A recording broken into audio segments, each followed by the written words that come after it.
Hello, so today we're going to be reading a book called Charlotte's Web.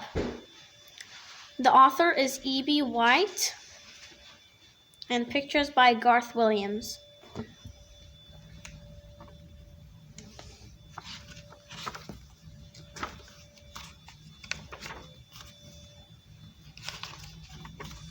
Before breakfast. "Where's Papa going with that axe?" said Fern to her mother as they were setting the table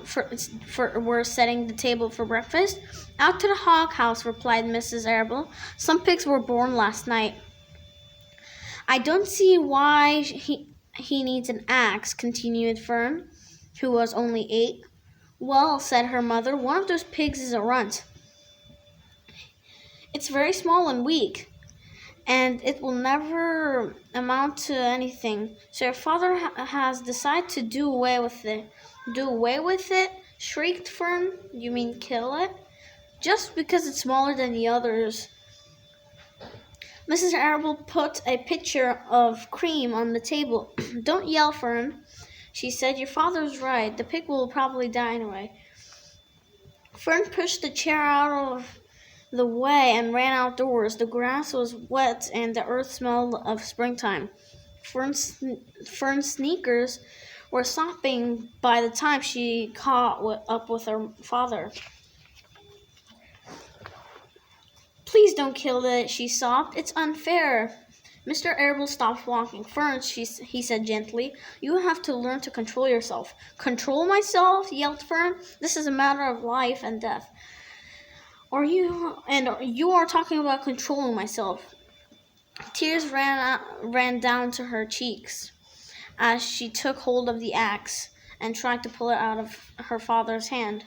"Fern," said Mr. Arable, "I know more about raising a litter of pigs than you do. A weakling makes trouble. Now run along." "But it's unfair," cried Fern. "The pig couldn't help being born small, could it? If I've been very small at birth, would you have killed me?" Mr. Arable smiled. "Certainly not," he said, looking down at his daughter with love. "But this is different. A little girl is one thing. A little runty pig is another." "I see no difference," replied Fern, still hanging on the axe. "This is the most terrible case of injustice I've ever heard of." A queer look came over John Arable's face. He seemed all ready to cry himself. "All right," he said.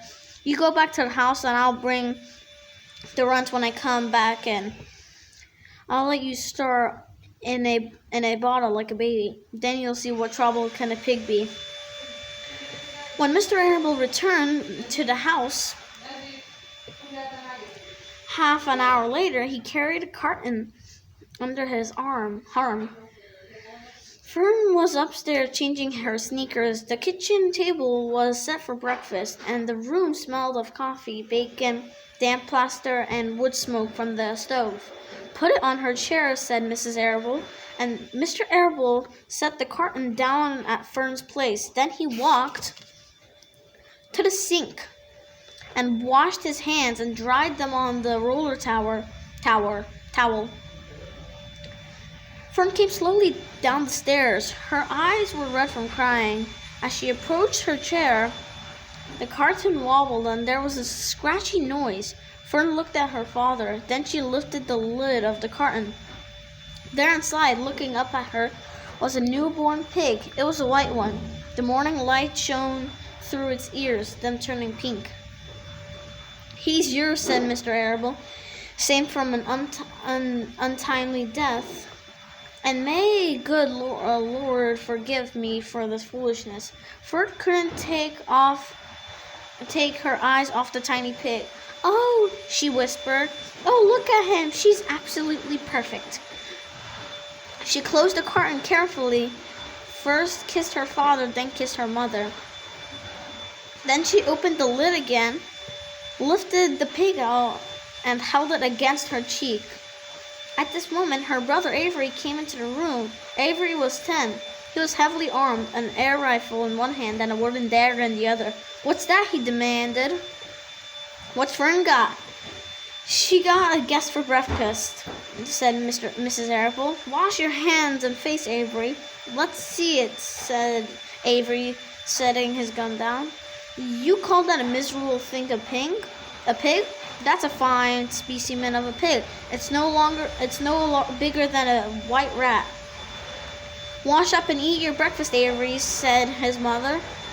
The school bus will be along in a half an hour. Can I have a pig too, Pop? Asked Avery. No, I can only distribute pigs to early risers, said Mr. Arable. Fern was up at daylight, trying to rid the world of injustice. As a result, she now has a pig.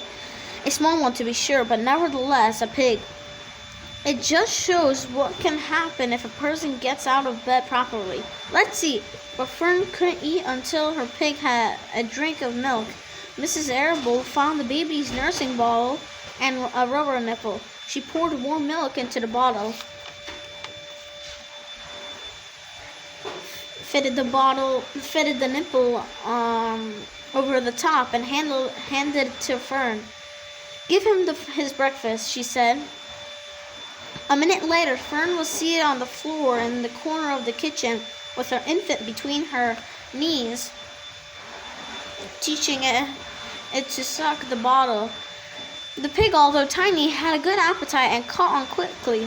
The school bus honked from the road. Run, commanded Mrs. Arable, taking the pig from Fern and slipping a donut into her hand. Avery grabbed his gun and another donut. The children ran out of the road and climbed into the bus. Fern took no notice of the others in the bus. She just sat and stared out in the window, thinking what a blissful world it was and how lucky she was to have an entire charge of a pig.